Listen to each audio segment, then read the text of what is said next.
Hello, and welcome to the Feeling Good podcast, where you can learn powerful techniques to change the way you feel. I am your host, Dr. Rhonda Borowski, and joining me here in the Murrieta studio is Dr. David Burns. Dr. Burns is a pioneer in the development of cognitive behavioral therapy and the creator of the new TEAM therapy. He is the author of Feeling Good, which has sold over 5 million copies in the United States and has been translated into over 30 languages. His latest book, Feeling Great, contains powerful new techniques that make rapid recovery possible for many people struggling with depression and anxiety. Dr. Burns is currently an emeritus adjunct professor of clinical psychiatry at Stanford University School of Medicine.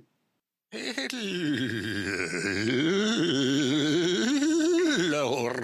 Rhonda. Hi, David. I don't know how to even say anything to that. Hi, Lorraine. Hi, Richard. Hi, David. Hi, Rhonda. Hi. Rhonda.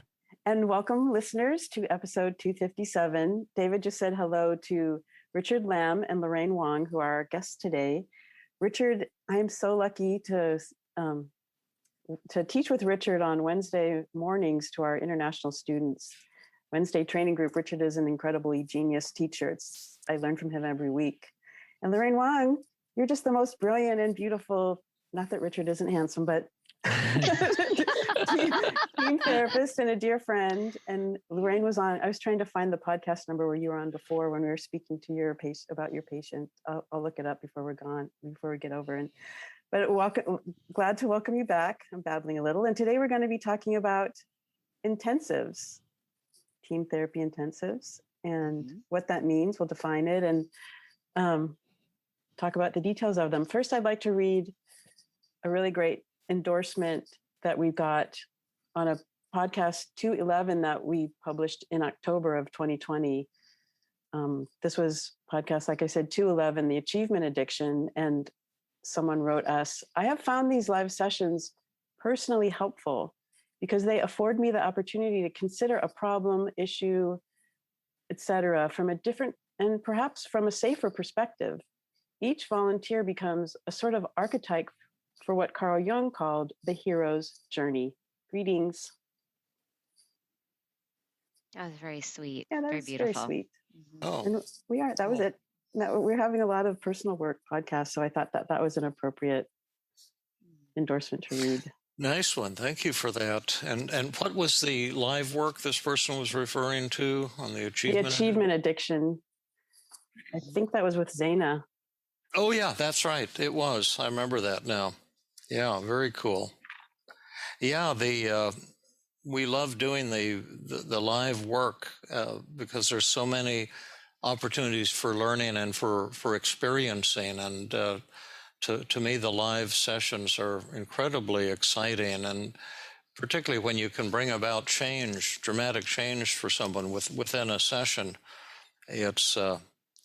It's really cool. And we'll be talking today about bringing about much faster change than has traditionally been thought of as, for psychotherapy. When I was a resident, most of us were trained.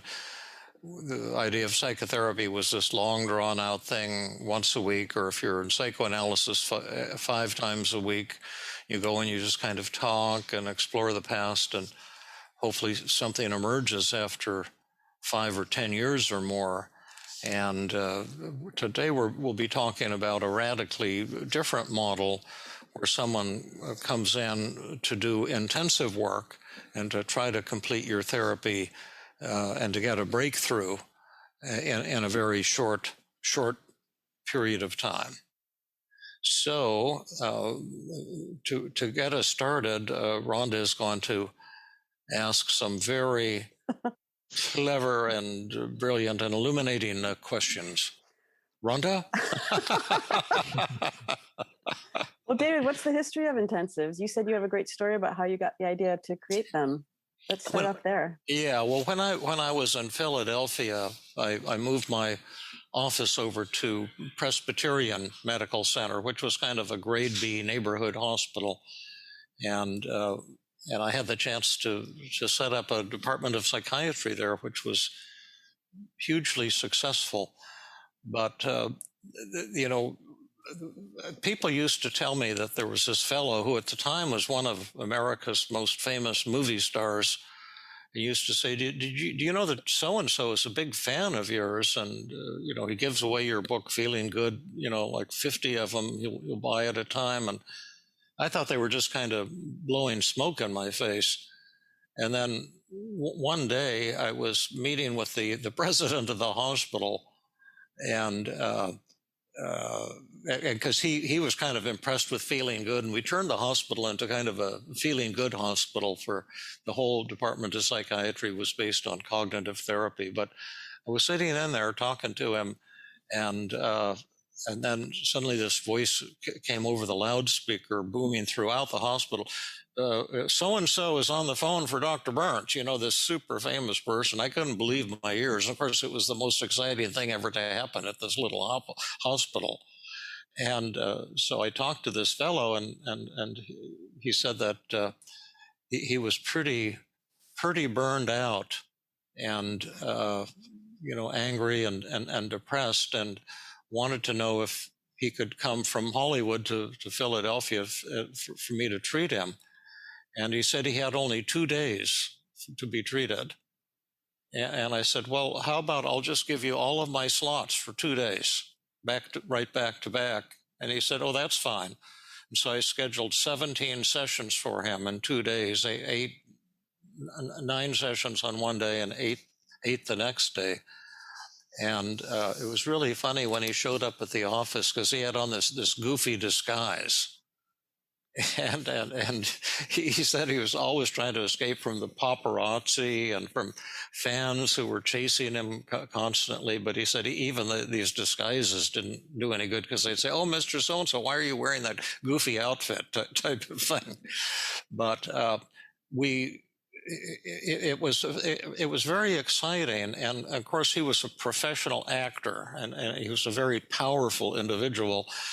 And so techniques like externalization of voices, where you role play negative thoughts and talk back to them, was, the technique we used the most.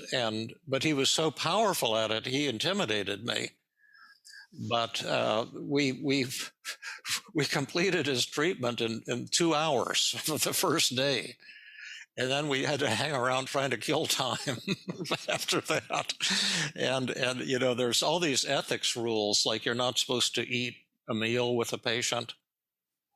And he's, when lunchtime came, he says, why don't we go out and get some lunch together? And I said, okay. and we had to sneak through back alleys and stuff to avoid, people. And we went to this place, I think it was called the White Rabbit in Philadelphia, which was this super fancy French restaurant. And when we went in there, it was like floating on the air, because everyone, recognized him immediately. They say, oh, hello, Mr. So-and-so, we're going to buy free lunch for you, we're going to buy free drinks for you, whatever, this type of thing. And being with him made me feel like I was special too. And, people have this idea that some people are special and they're qualitatively different. And I can tell you that's the way it seemed that this guy was. And like these super famous people, they really are kind of living on a different orbit. And he said people are always trying to exploit him. and I was thinking, I know what you mean. I kind of would like to exploit you too if I can. Because I was imagining he'd endorse a book I wrote or do something, but it was really fun, and that taught me that you can treat people really fast, and that you, if you just set aside time and work with them until they recover. And I thought, boy, a treatment could be more like a procedure, like you go to the hospital and you have a appendectomy or a open heart surgery or something like that. And after that, we started doing intensives in my clinic, and people came from all over the world, and we generally assigned 2 or 3 patients to them, and they might come for a week or something. And the different therapists would work together, and then we'd have team meetings with the patient present, and we'd talk about everyone's perception of what was wrong with the patient. and what would be the most effective treatment strategies. And it worked so fast because different people would see the same thing from a different angle. And so when we'd put our thoughts together, it was just amazing to me how quickly we could figure things out and figure out how to help people. And that really converted my whole approach to psychotherapy. And as you know now, I only work with people for 2-hour sessions, which is my own little mini intensives, and try to complete a course of therapy in a single 2-hour session, which I can't always do, but I can almost always do that. So I just think that this is a revolutionary new approach for treatment, and particularly if you're struggling. I mean, the people who came to Philadelphia came from all over the world because no one had been able to help them locally, and they had read Feeling Good, and so they were really tough and challenging cases. And then with the intensives, most of them just opened up really fast. That's about the end of my story and the end of my spiel. But I was so excited when you guys wanted to talk about intensives you're doing at the Feeling Good Institute, because I think this has a great deal to offer people, particularly people who have tried, treatments and spent a lot of money, and you're still depressed and anxious and angry or whatever. That this can be a real life-changing experience, and to my way of thinking, a really fun experience too. My only other story about intensives is once a fellow came all the way from Mexico City for an intensive, and he brought his entire family with him, and he had so many children, and they all came. There were about 8 of them, and he wanted us to do intensives on all of them at the same time. And so we gave out tons of sessions that week, but it was really fun. And so I will now shut up. No, we don't want you to shut up. We couldn't be doing what we're doing if it weren't for you developing it when you Thank did. you. So thank you. And I didn't formally have a chance to thank you and Rhonda for having us here. It really is an honor. Our pleasure to have you guys, and so much fun to hang out again. Richard, I'll let you chime in. I'll just give a very brief overview since I just took a lot of time speaking. We have been doing intensives at the Feeling Good Institute for several years now. Well, thank you. That was a wonderful overview. And Richard, welcome. Yeah. Richard, go for it. Richard, why don't you take the next? Why don't you take it away, Richard? Sorry, I'm just being goofy. You were doing great, Lorraine. Well, I'll just say that pre-pandemic, they were run a little bit different than post-pandemic, but fortunately, we've been able to continue. And it's not much different than how you described. We have people from all over the world who read your book or hear about your therapy, and then they find us, and because of the Institute's name, and want to do intensive work. And they have flown from all over the world, including places like Egypt. We've had people come in from all over the US, Europe, you name it. But what we do is we figure out what they want to work on. We're very systematic. We do an in-depth intake, if you will, or a goal-setting session, and make sure that they're motivated to do the work before we even engage in setting up an intensive. Because I don't think it would be helpful or useful if someone's not motivated. You're going to have to do work in the sessions and outside of the sessions. And now I'm going to pause and let Richard take over. Yeah, well, thank you, Lorraine. Very awesome, thorough so far. And I love to add a little bit more to that. And yeah, I just love the intensives. A big part of it is I actually conduct my sessions very similar to how we've been conducting intensives, where we definitely want to make sure that they're motivated. We address the process resistance and making sure they want to do the work, because at the end of the day, we just want to make sure they kind of get the best bang for their buck instead of just traveling here and not getting what they're wanting to look for. Just as an aside, so some of our listeners might not know what process resistance is, if you could just briefly define that. Yeah, absolutely. So process resistance is essentially what they need to do in order to get better that they might not want to do. And that might be like doing homework, doing exposure work, and facing your fears, and something that we just want to put on the table right away. So that way they know what this treatment's all about.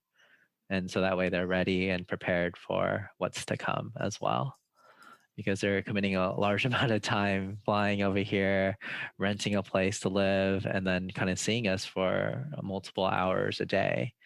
And how it usually works is, I know pre-COVID, how we used to do it is we might do 4 to 6 hours within one day, and just thinking about it is like, what can you really talk about for 6 hours? It's crazy.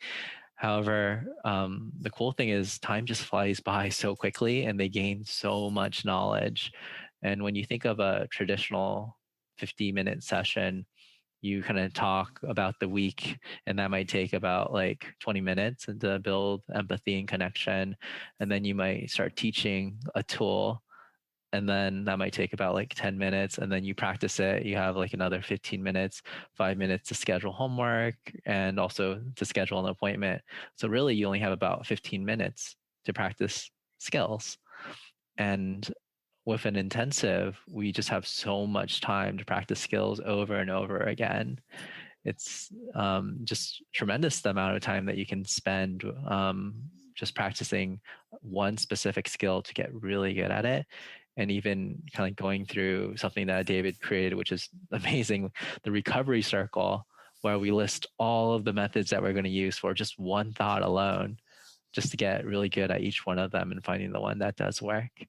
So I think overall, the intensive is just such an amazing model. And I've seen people recover so much more quickly than just a traditional 50-minute session.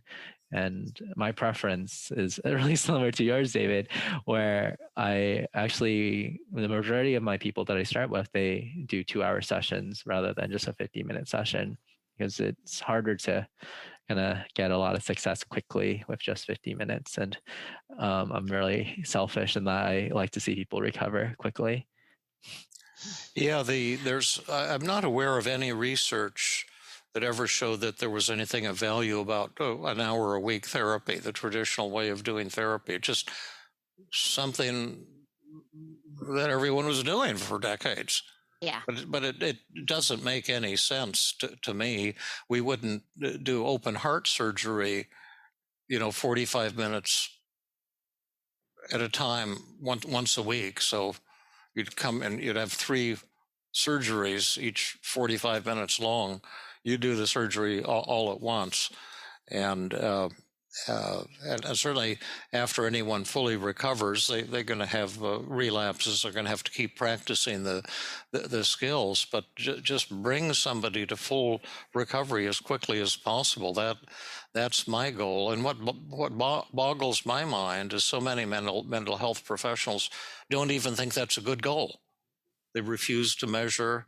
They think that therapy should be some kind of vague thing, I guess. But I think, if someone has depression and they want to get undepressed, let's measure the depression and let's use techniques that will get them over their depression as fast as possible, today if possible, not, 6 weeks or 6 years from now. And that's the whole idea behind an intensive, is let's get the job done right now. Tell us more about your experience with intensive, maybe some of the techniques you use, or a vignette of a patient or two you've treated. And Richard and Lorraine, I'm imagining being in a room with somebody for 4 to 6 hours and thinking, oh my gosh, you must be getting so tired. Yeah. How do you manage yourself? Like David said, he went out to lunch with his patient. How do you manage your own stamina? I used to dread, and when I first started doing them, I thought, how am I going to do this? But number one, we're very informal and we get comfortable with each other real quickly. Take your shoes off, get comfortable, take lots of breaks. You can have lunch together. But I was wondering if I could just take a minute to give a very brief overview, because I was thinking if I were listening to this, people might have a view of what the intensive is like now, and it's a little bit different than what we're describing. If we're doing it virtually, which a lot of people prefer now, I couldn't go over 2 hours. Other people might want to, but I usually try to do Like if someone wants to work on depression, like David said, we do testing at every session before and after. So we use David's brief mood survey. We're always measuring symptoms from beginning to end, including evaluation of therapy. But what we'll do is maybe say, to work on your depression, we're going to do a total of 12 hours over 2 weeks. So that may be 6 2-hour sessions, like on Monday, Wednesday, Friday. That's an example of what an intensive might look like virtually. And they're going to see their symptom change, as you know, because they're filling out the forms, and we're going to talk to them about it every session. As far as methods, I mean, it's I think every listener here is going to probably know the methods we use if they're familiar with David's methods, but we always, again, start with a brief mood survey if it's for a mood problem. Do lots of empathy before we move on to, measuring resistance. We will spend a lot of time on positive reframing, because what's the point in doing anything if someone's not ready to change? So we look at all of the advantages of, all of the great things maybe feeling sad says about you, and how it helps you. Once somebody has convinced us they're ready to change and they're convinced themselves, we would move on to methods. And if it's keeping it basic for depression, it could be obviously teaching them how to use a daily mood log and how to, identify their distortions, and anything from, double standard to externalization of voices. The individual downward arrow is always quite helpful. There are so many methods, I can go on and on, but usually the externalization of voices and that role play is always, for me, seems to be the most powerful. And that usually, I don't always start with that, because we're taking time to get to know each other. So teaching them what the distortions are and how to do the straightforward technique and how to identify the distortions is always the most important thing. So then we can start to talk back to those thoughts. And obviously acceptance and humility, just teaching that some of these thoughts may be true, or some of these bad things may happen, and that's okay too. I know that was like a handful, mouthful, but that's just a basic overview. Richard, is there more you want to add? I missed that. Could you repeat that? Yeah. No, that was great, Lorraine. That was beautifully done. Super overview, and very valid, and very, very familiar. And Richard, Absolutely. I love David's idea about maybe telling us a vignette. Like, what would you do from start to finish with the patient on the 2 hours over 12, the 2 hours at a time, six sessions?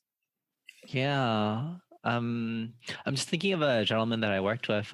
He was actually, he came in pre-COVID. He came in from, I believe it was somewhere in Europe. And he was telling me that he's seen so many different therapists, and he thinks that this actually might not work for him, but he's willing to give it a try. And I remember feeling a little bit of pressure. I'm like, oh, wow, he's seen so many therapists. And he came to me, he was telling me how he's so depressed that life isn't worth living. But of course, he wouldn't do anything to take his own life. But he just felt like life isn't enjoyable and everything's so hard and difficult. And it got to a point where even getting out of bed was so difficult for him.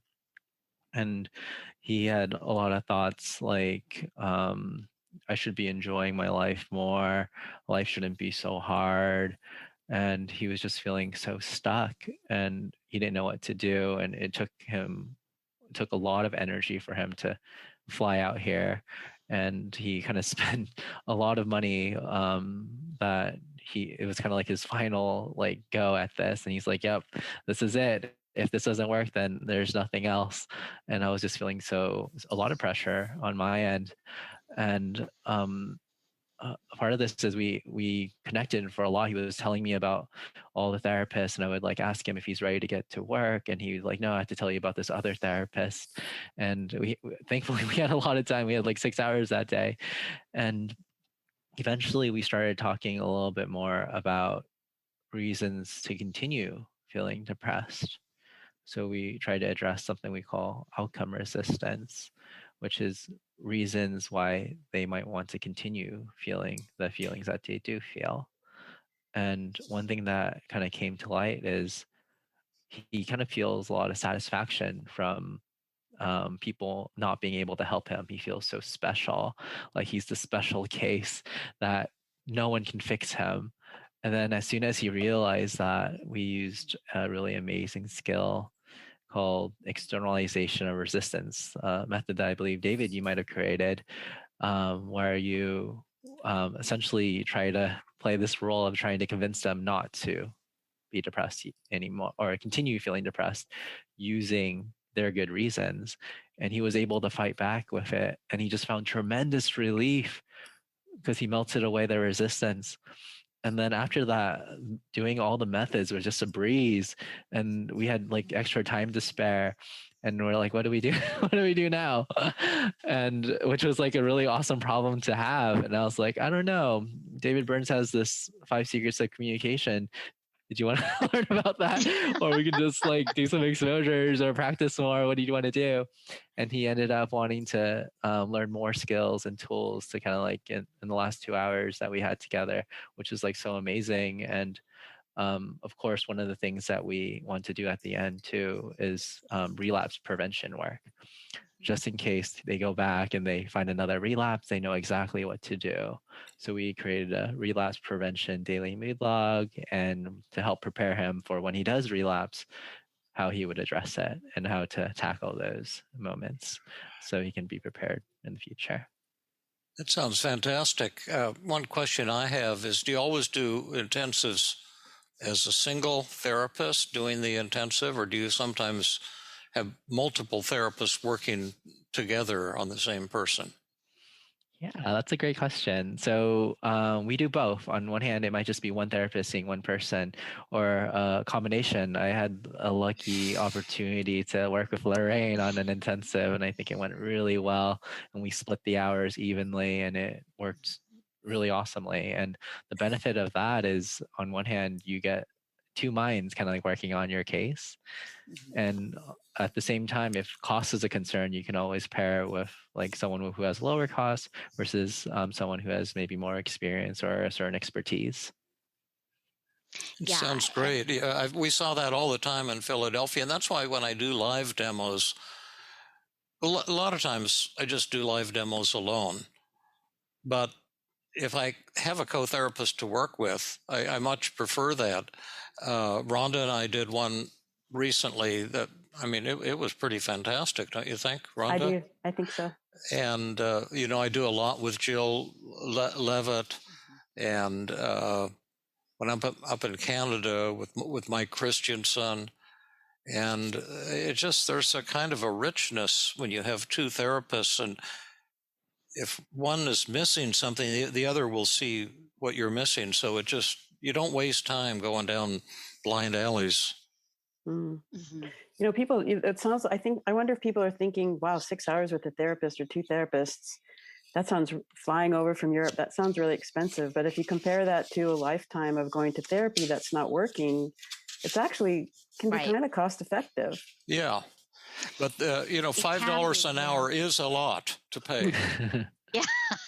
Well, it definitely, I think a lot of people who do come have tried other treatments, and it just hasn't panned out, or it didn't work long term. And Richard brought up a really good point. They go home with a relapse prevention plan. And David, you always do relapse prevention, and you taught me about that, and it makes a huge difference. And we'll also send a treatment summary to them. And if they're working with a therapist, if they give us a release, we will send that treatment summary so they can continue to build on their skills. It doesn't have to stop at the end of the intensive.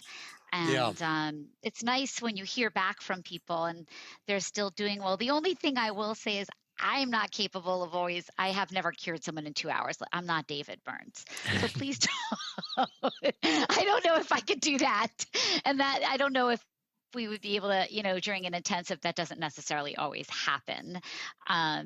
David, I think that's your specialty. Well, also, I think that the financial things can be important motivators. And if you're in private practice, you don't want to cure somebody in 2 hours. You want to stretch it out as much as you can. Yeah, and I think those subtle things go on in the background. I treat everyone for free, so there's no benefit to me in having multiple sessions, although I will if somebody needs that.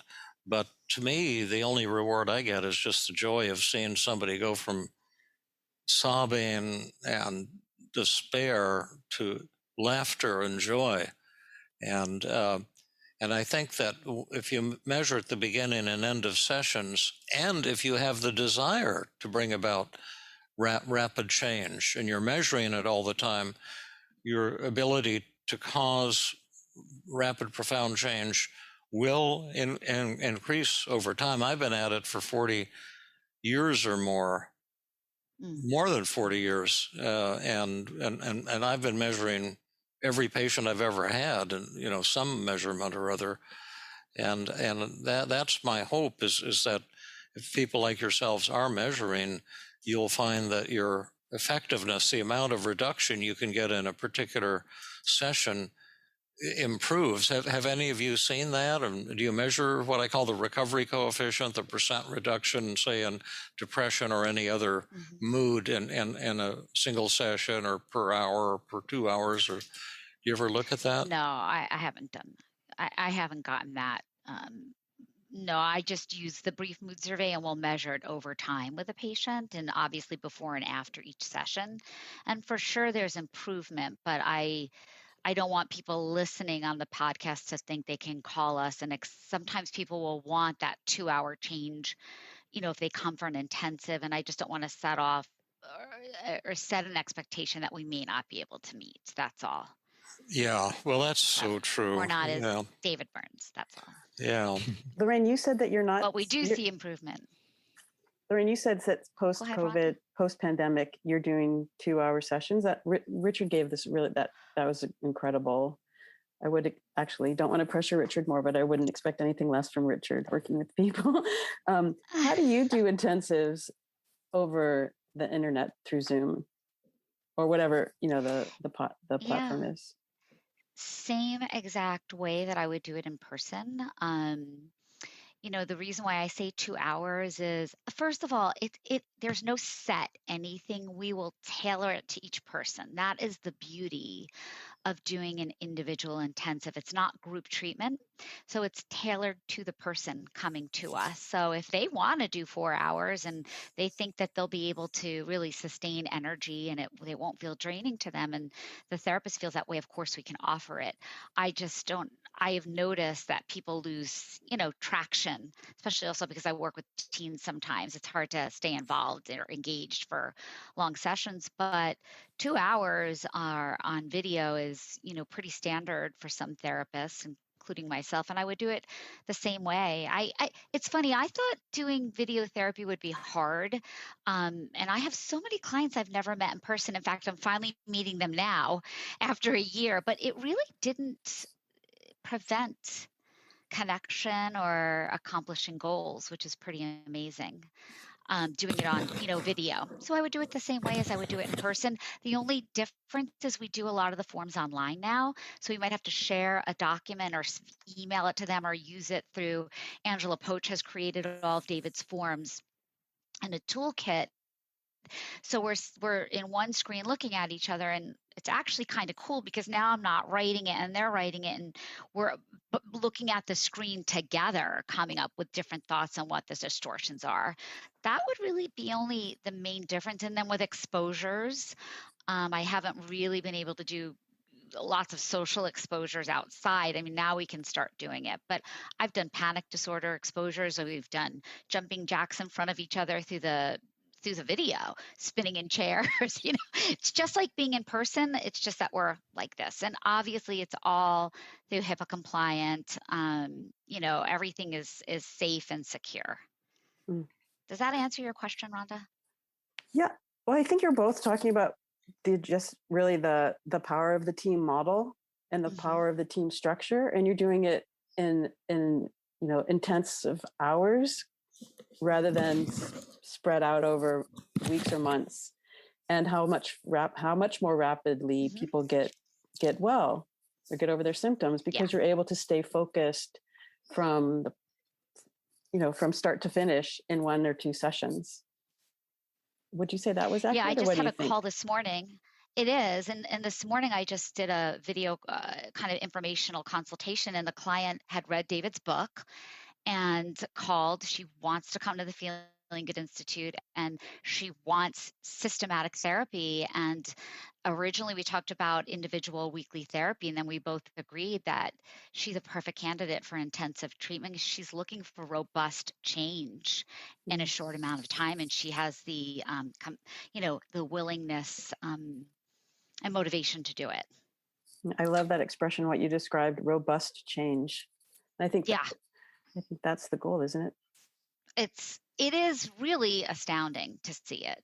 Until you experience it with a client or yourself, it's hard to understand. But when you see a client just shift and they're like, what was I thinking? Or David calls it enlightenment. I'm sure you've all heard that. It's really cool to be sitting across from that and experience it. There's no bigger honor. Well, other than having my daughter born, but it is robust for sure. Wouldn't you say, Richard? Yeah, I agree with you. There's like at the end of the day, I think what I enjoy the most is just seeing people feel so much better. In fact, like even when people like you do the 15-minute phone consultation, at the end of the day, I just tell them, hey, read David's book, and if you don't feel better, then I'll help you. And we just had a jump start. And if you do feel better, that's wonderful, because this book is amazing and it can help you feel better, even just reading it, which is so cool. So part of this is I think for all of us at the Feeling Good Institute, we just want to see people get better, and quickly as well is our preference, which is why we do a lot of work within the intensive and also homework after the intensive too. And then relapse prevention, we want to do everything that we can to make sure that they feel better and for the rest of their life to utilize these skills. And essentially our goal is to teach them to be their own therapist.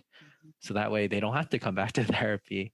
But of course, they're always welcome back if they need like refreshers or if they need like new skills or anything like that. But our goal really is, and this is probably the worst business model, is to work ourselves out of the job. So that way they don't need our help anymore. Actually, Richard brought up a good point. Sometimes we'll assign certain chapters in one of David's books prior to allowing them to book an intensive, because we want to make sure they understand kind of what the therapy is about. And the other thing Richard mentioned, we have a lot of therapists here. Actually, Jill Levitt works here as well. She doesn't do intensives. I don't think she has the space for it, but anywhere from teens to adults to younger kids to older adults. I've had older adults do intensives.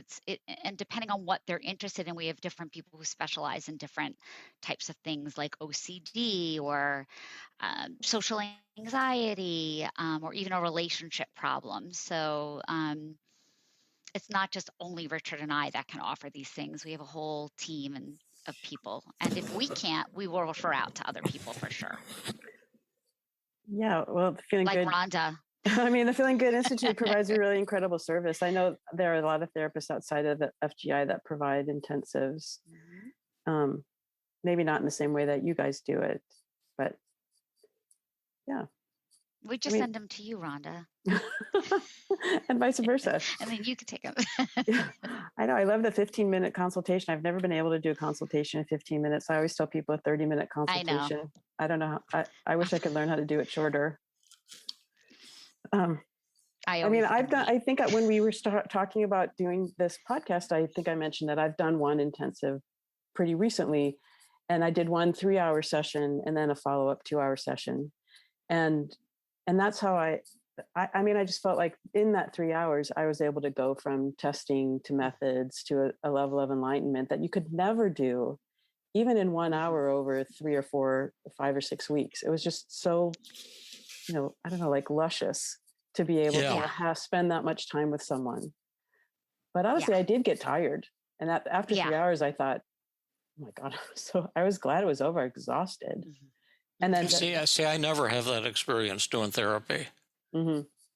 I just, when I was in private practice, I used to see 17 patients, as I've mentioned, on Wednesdays alone, That's great. back to back. And as the day rolled on, I just got higher and higher. Mm-hmm. Yeah. And You more get and more really energized. Huh? to But we I lost think- you for a sec, Lorraine. Let's go to Richard. Richard? I will say exactly what Lorraine is saying right now. Yeah, She's dude. probably thinking, wow, David, you're so amazing. And something about being able to see a lot of patients at the same time. But what I wanted to kind of like, I could. Lorraine, sorry. Go ahead, Richard. I'm going to. Yeah, Lorraine, you might need to unplug your audio and plug it back in. You're back with us now. We lost you there for quite a while. Okay, I'm back. Go ahead, Richard. Hi. Oh, I was going to say, yeah, sometimes it can feel kind of exhausting, but at the same time, sometimes it feels really energizing, Mm-hmm. right? And I don't really know why that's the case. Sometimes I feel really tired at the end of the day, but sometimes just like seeing people like make that shift just like really energizes me. And I'm like, I'm ready for the next one. Yeah, And, right. yeah, so Yeah. it's like a mix of emotions. And you're not just working on kind of this endless thing that you're analyzing or figuring out. It's systematic. There's always the next thing to go to. So I feel like it may be tiring at times, but it's once you do finish with one skill, you get to move on to the next. So it doesn't feel like you're just stuck in this, messy thing. It feels like you're making progress. So I think there's a motivation factor that comes out of that, or Oh, yeah, you're so right about you get that. from accomplishing something. Mm-hmm. Yeah. And then they're like, we want more, The only thing that ever tired me out when I was in therapy is if I said something that hurt someone's feelings. And then that was very exhausting. At the end of the session, I'd feel like I'd been shot in the stomach with a bowling ball or something like that. And that was painful and awful and exhausting. But if I felt that I was doing a good job and helping people, and it was a lot like playing chess too with the world's greatest chess players, so it was just, it still is challenging and exciting to me. And people used to say to me, "How do don't you get tired of listening to depressed people all day?" I say, "Oh no, when someone tells me that they're depressed, I become euphoric." Because I'm thinking, wow, I have so much to give this person, and we're going to have a ball. Like maybe I can make their depression disappear in the next hour or two, and how cool is that going to be? And then also, if I missed it in a session, then I get to thinking afterwards, why did I miss? What error did I make? And even that is a very exciting an energizing process. And then you usually figure it out. You say, oh, I know the mistake I made. And then I'm so excited to see the person again the next session. I just had that happen with a patient. And the evaluation of therapy is sometimes you don't know. Like David, you were the one who taught us. I think there was some research you would share that we are wrong when we think we know what the patient is thinking. And I asked my patient what was happening, like why he wasn't feeling like I understood him. And I had also thought in between the session, what was I missing? And between those two things, we made so much progress in the next session. And there's no way I would know how to do either of those things without your training. None. Yeah. Like, we're not taught that stuff in graduate school. Yeah. It's pretty amazing. Yeah. And you come to view failure as the best thing that can happen, but I was never taught that in residency. You were supposed to try to be successful, not try to fail. And I think failure is just a way of getting to success that much faster. To just, if you can relax and learn from it. Like in our app, we get feedback from beta testers. And I had this really cool lesson on examine the evidence, actually. And we have a tool for that. And then I was shocked to discover that people seem to get a lot worse after that lesson. And I was thinking, and we're not entirely sure why, but then I got a hypothesis right away, because one of the person's feedback said, this technique didn't really help me. And I realized that examine the evidence, like all techniques, won't help most people almost all the time. Like, you've got to have the idea there's just one technique of many on your recovery circle. And for certain kinds of distortions, like a should statement, I would never use examine the evidence, although Albert Ellis used that technique for should statements. He'd say, where is it written that people shouldn't be screwed up, or something like that, in his pompous adversarial way. But then, I learned that people using our app are looking for two things. First, they're looking for positive experiences. They don't want to have any kind of failure at anything. And that was mind-blowing to me. So I used to think it was cool to put in little trick questions that they would, multiple choice, that they would answer wrong, I was pretty sure, but there would be a great teaching point. And I found out they hated that. So you always learn to see things through the eyes of the other person, your patient, or in this case, an app user. And so I always feel when I'm doing therapy and looking at the feedback from patients and looking at times that I've failed in a session, that's a real opportunity for growth if you can keep your ego out of it. And let the patient teach you, let that failure experience teach you, and then it becomes a huge success experience. But it doesn't feel that way at the time. That sounds like Buddhist mumbo jumbo. Oh, there's no such thing as failure. Well, this sure sucks. That type of thing. Yeah. But then when you relax and see, here's the error that I made, and then I can be proud of having given people a bad experience with certain aspects of the app, because, okay, great, I can just quickly change that. And so you develop things that are more and more powerful and more effective. But it's still hard for me to look at the evaluation of therapy session and see that I'm getting failing grades in empathy or helpfulness, and I end up feeling kind of ashamed at first.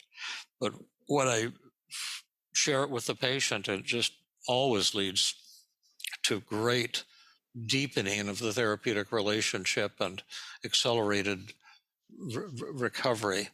But you've got to go in with humility and the willingness to look at your errors and realize. But now it's so easy for me because I'm so old, and I'm just kind of, half demented or more. And so I'm just expected to screw up. So I don't care about it anymore. David, what you do is you model for people. I mean, you did this even with me. You model like it's okay to fail. And when you use the 5 secrets, I feel embarrassed because I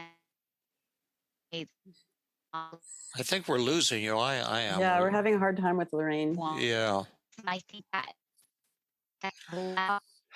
Richard can say what you're saying. I break up. Yeah. We lost you again, Lorraine, but go ahead, Richard. Yeah, I love what you do, and kind of like modeling failure and being able to really kind of like learn from failure, because part of this is we grow so much when there's discomforts and from something that we don't know, and it's really the things that we don't know that helps us grow the most. Yeah, TEAM is a much higher standard than any other form of psychotherapy I've seen. You're measuring at the start and end of every therapy session if there's a change of feelings within this exact session. The patient going to give you feedback on empathy and often point out errors that you made, things you said that hurt their feelings, and you're going to get feedback on helpfulness. And it's just a much more high-speed and direct way of doing therapy.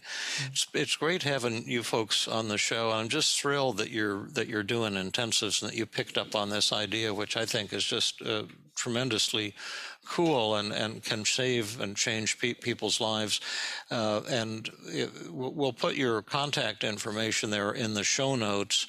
But if there's people listening right now and they're thinking, hey, I might want to go to work with Lorraine and Richard and do an intensive at the Feeling Good Institute, is there a phone number that they could call or like an email that we could give them verbally now, and then they can find it in the show notes as well? But what's the best way for people to contact you? Yeah, I think just either one of our emails, which we'll put in the contact notes, is the best way. And if we can meet with them or talk to them, and if we're not a good fit, we can always refer to other therapists, or they can just go to the website, which is feelinggoodinstitute.com, and they can see all of our therapists under Silicon Valley, and they can call any one of them to interview them to do an intensive. So since a lot of people won't read the show notes, the bottom line is that if they want to contact you folks, they go to feelinggoodinstitute.com, and that's one word, feelinggoodinstitute.com. Yeah.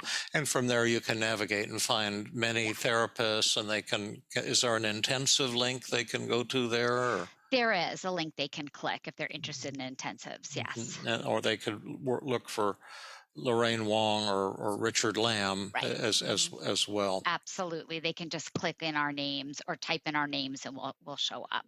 Yeah. Or Lorraine at feelinggoodinstitute.com or Richard at feelinggoodinstitute.com.